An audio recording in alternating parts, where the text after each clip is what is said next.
People often ask, are you a fan of the Beatles or the Rolling Stones? As if you could only be one or the other. In my younger years, I'd often shun both and say emphatically, neither.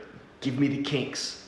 These days, I appreciate them all. Let's dig into the Kinks' 8th studio album, Lola vs. Powerman. Hey, fellow music nerds, it's Andy from the Fence Post Vinyl channel. If you like this sort of content, go ahead and hit that little subscribe button, then ring that little bell so you're notified when new videos go live. Number 1, Conceptual Satire. Released in 1970, Lola vs. Powerman is actually a concept album providing a satirical appraisal of the music industry in its entirety. No aspect goes untouched, from song publishers to life on the road and even music critics and writers.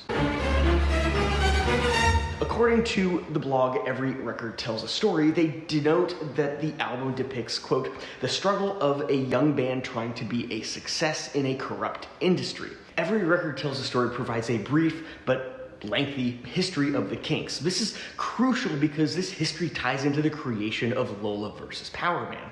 From the childhood traumas of the Davies tragically losing their sister on a dance floor the same night that one of the Davies received their first guitar, nonetheless, to a glimpse at an alternate history where the Kinks were actually fronted by Rod Stewart. However, it was the contract where Ray Davies signed away 50% of the band's earnings to the band's management and booking agent. Booking agent Larry Page also owned a music and publishing company which received the publishing rights. Eventually, the contract was void due to Ray being underage when signing it, a feat credited to Alan Klein, who helped the band negotiate a new 5-year contract. The article goes into quite a bit more detail, and I'll link to it in the description for further reading. Number 2, the title. The full album title is Lola vs. Powerman and the Moneygoround, Part 1. There was no follow-up, and given the satirical nature of the album, I initially wondered if that was planned. Further digging and research unearthed the following. And this is pulled from Doug Hinman's book, The Kinks, All Day and All Night. Apparently, a sequel of the album was indeed planned for the release sometime in 1971. However, that was scrapped when the band shifted their focus to Muswell Hillbillies. I'm glad they did, as personally, I quite like that album. Number 3, banned. Lola was actually banned from radio play in the UK. And not for what you'd think. The original song included the lyrics, Coca-Cola to rhyme with Lola. But BBC had a rule about no product promotion, and it was a little too close for comfort. They refused to play it. Remember, this is 1970, more than 50 years ago, and a song about a transvestite reached number 2 in the UK charts. Makes you wonder what all the fuss is and why it's so damn controversial in 2023. The famous story is this. Ray Davies actually flew back to the UK from the United States to record an overdub and have it say Cherry Cola on the mono single, though the album version includes the original lyric. BBC felt that without the brand name called out in the lyrics, the overdub version was acceptable and it was cleared for radio play. Lola was quite critically acclaimed, achieving top 10 status both here in the United States and across the pond in the UK. The album as a whole reached the top 40 in the US, and the track 8 Man peaked at number 5 in the UK. Coincidentally, the band's other hit from Lola vs. Powerman, 8 Man, had a somewhat similar issue that required an overdub. This time it was for the lyric, quote, the air pollution is a-foggin' up my eyes. Foggin' came a bit too close to for radio play. In an article on Uncut announcing the 50th anniversary collection of this album on vinyl, the writer claims that it is all continued proof that Lola vs. Powerman, quote, highlights the Kinks' ability to turn chaos to their advantage.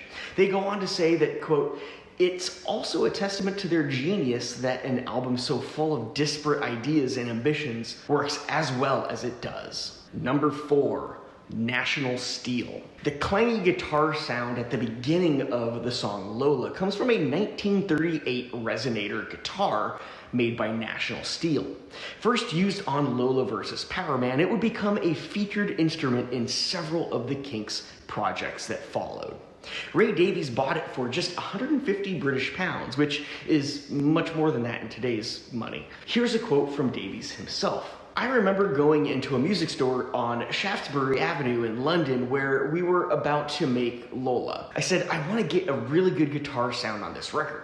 I want a Martin. And in the corner they had this old 1938 Dobro, or a resonator guitar, in this case, a National Steel, that I bought for 150 pounds. I put them together on Lola, which is what makes that clangy sound, the combination of the Martin and the Dobro with the heavy compression. I think that's a great story.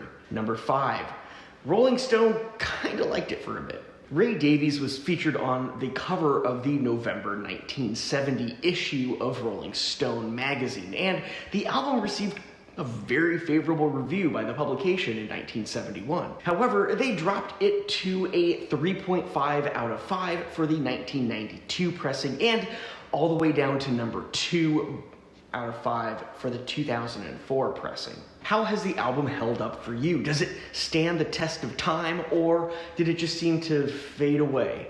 Let me know down in the comments below. Number 6, the Darjeeling Limited. The songs This Time Tomorrow, Stranger, and Powerman were all featured in the Wes Anderson 2007 film The Darjeeling Limited. Then again, this isn't entirely a surprise. In addition to Anderson's quirky, unique eye for visual aesthetics and cinematic staging, his use of a complementary and timeless music soundtrack is quite great. From Nico to Elliott Smith, Francois Hardy to Hank Williams, the Kinks find very welcome company across Anderson's assorted soundtracks.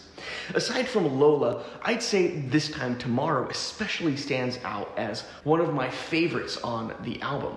What's your favorite track from Lola and Powerman? I'd love to know.